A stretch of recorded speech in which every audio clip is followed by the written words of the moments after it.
એક પતિએ તેની પત્ની પર રાત્રે ફાયરિંગ કર્યું. બંદૂકનો અવાજ સાંભળી જતાં બીજી બે પુત્રીઓ જાગી ગઈ અને તેને બંનેને પણ ગોળીઓ મારી દીધી. પછી આ ત્રણેયની લાશ ઘરના ફળિયામાં દાટી દીધી. આ ચોંકાવનારી ઘટના છે યુપીના શામલીમાં આવેલા ગઢી દૌલત ગામની, જે નાની એવી બાબતને કારણે પતિનું મગજ ગયું અને પત્ની તેમજ બંને દીકરીઓને મોતને ઘાટ ઉતારી અને પછી સેપ્ટિક ટેન્કમાં ત્રણેયની લાશ દાટી દીધી.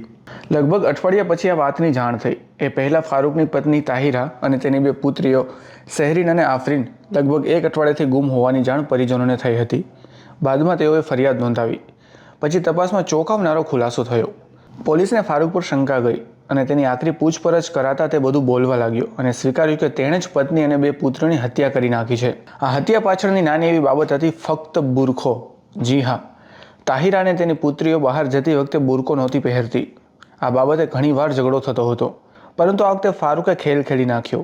8 ડિસેમ્બરની રાત્રે તાહિરાને ચા પીવા ઉઠાડી અને ગોળી ધરબી દીધી. ગોળીના અવાજથી બંને પુત્રીઓ જાગી ગઈ અને ગુસ્સામાં આફરીનને પણ ગોળી મારી અને બાદમાં સહેરીનનું ગળું દબાવીને મોતને ઘાટ ઉતારી અને સૌથી છેલ્લે સેપ્ટિક ટેન્કમાં ત્રણેયની લાશો દફન કરી દીધી. ફારૂકે નાની એવી વાતમાં આખો પરિવાર વીખી નાખ્યો. હવે તેને પસ્તાવાનો વારો આવ્યો છે. હાલ પોલીસે આ મામલે વધુ તપાસ હાથ ધરી છે.